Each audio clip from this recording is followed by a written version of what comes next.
Sleeping Dogs est un jeu sorti en 2012 et remasterisé en 2014. Dans cette vidéo, nous allons parler de la version remasterisée en 2014. Donc, Wei Shen, policier qui revient de San Francisco en Amérique du Nord, dans sa terre natale d'Hong Kong, et essaie de s'infiltrer dans la triade chinoise de Sun On. Sa porte d'entrée, son ami d'enfance Jackie, qui sera l'idée de l'histoire que l'on devra sauver jusqu'à sa mort. Jackie l'emmène chez Winston, un des lieutenants de Sun On, et également une connaissance d'enfance de Wenwei.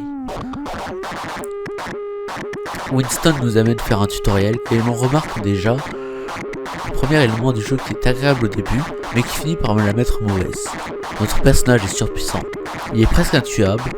Dès que l'on inflige assez de dégâts à nos ennemis, notre vie commence à se régénérer. On peut même avoir plus tard des habits dans le jeu qui réduisent de moitié les dégâts que l'on prend, ce qui nous rend tout simplement intuables. Le délai pour les parades nous donne également bien trop de temps pour son propre bien, mais nous reviendrons sur le combat plus tard. Pour l'instant, l'histoire.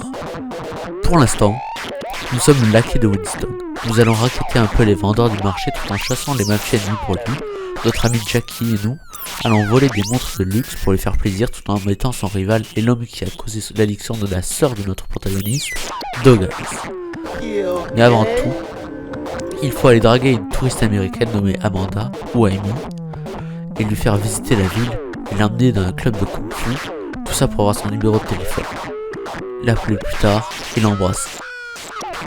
Les interactions de nos deux tourtereaux sont délectablement gênantes et Amanda n'est pas la seule femme avec qui Wei peut avoir des entre guillemets rencarts. Il y a une sorte de prostituée, l'amie d'une star, une autre prostituée et une vendeuse d'objets informatiques dont on ne connaît pas le nom. Revenons dans nos zones, de petits mafias de quartier. Nous avons fait du bon travail et notre récompense c'est une route fructueuse, mais cette route n'appartient hélas pas à Winston mais à Dog Eyes, ce qui n'est pas très heureux de la perdre. En vrai, si ça se trouve, il est très heureux, mais ses larbins sont très énervés. Un bus refuse de se faire racketter par notre héros et ses partenaires, donc de justifier vole ses passagers. Il est peut-être temps de parler de missions secondaires. J'ai dû en réaliser entre 10 et 20 au cours du jeu, et pour être honnête, à la date et à l'heure où j'écris ce script, je ne saurais pas décrire ne serait-ce que la moitié de ces missions. Il y en a une où tu dois casser la voiture de quelqu'un, deux où tu dois échapper à la police après que Duke frappe ou abatte quelqu'un, et une ou deux où tu dois stopper les vannes appartenant à Rating, la triade rivale. Ces missions, aussi oubliables que décevantes, ont fini par me paraître comme une perte de temps, comme les 2 fois où une femme vous distrait et un homme vous vole de l'argent que vous récupérez après avoir rattrapé le voleur. Oublions les missions secondaires de seconde, et revenons vers les missions principales. Il y a 2 types de missions que Wei peut prendre. Un type de chaque côté de la loi. Nous avons vu le début des missions du côté illégal, allons voir du côté légal de la loi, du côté de la police. Notre boulot est de faire contact avec, puis de pister, puis prendre en photo en plein acte un dealer de drogue. Devoir suivre la voiture du dealer en chemin vers le deal ne présente aucune difficulté, mais vous force à garder les yeux sur le jeu pendant 2 minutes, car il ne faut pas trop s'approcher de la voiture pour éviter d'éveiller des soupçons. Nous verrons plus tard dans la vidéo que le jeu agite ses clés devant vos yeux plusieurs fois dans la même heure. Donc, nous prenons en photo notre petit dealer Popstar, on convainc par magie son garde du corps de nous laisser passer, mais notre petit braconnier abat son partenaire de deal quand il refuse de payer assez.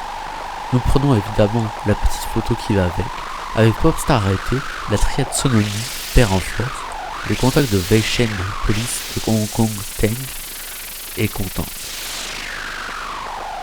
Mais l'arrestation de Popstar rend Winston et surtout son bras droit Conroy méfiant.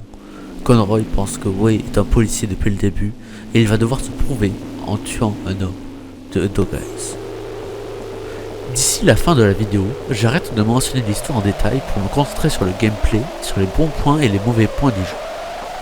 Commençons avec le combat. La comparaison évidente est Yakuza. Le jeu est sorti en 2012, 2 ans après Yakuza 4, un Yakuza déjà très abouti niveau combat et histoire. En comparaison, Sleeping Dogs semble enfantin. Comme mentionné au début de la vidéo, les parades ont une facilité déconcertante et deviennent seconde nature après quelques heures de jeu. Donc, les ennemis ne vous touchent plus, mais vous ne les touchez pas forcément toujours non plus, car ils partent également souvent. Donc, Contre un bon 5e à la fin du jeu, il faut attendre leurs attaques pour les parer, contre-attaquer, et c'est lent. Et ce n'est pas comme dans Dark Souls où c'est justiciable de contre-attaquer et d'infliger beaucoup de dégâts grâce à une action nécessitant un peu de talent, alors que là, au risque de me répéter, parer ne nécessite aucun talent.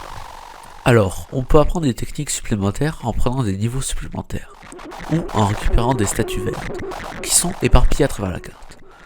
Pour être complètement honnête avec vous, vous n'avez pas besoin de ces statues pour battre le jeu facilement. Mais elles apportent un peu de variété qui reste bienvenue.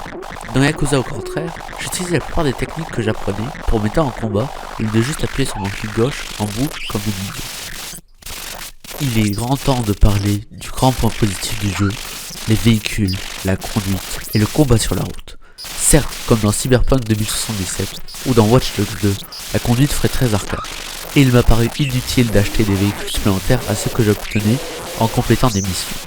J'ai quand même fini par avoir 5 véhicules, tous très différents, et ma capacité à obtenir instantanément les véhicules des gens qui passent grâce à mon badge de policier hongkongais quand j'étais dans le même costume qui réduisait la moitié de mes dégâts a rendu l'achat de véhicules inutile.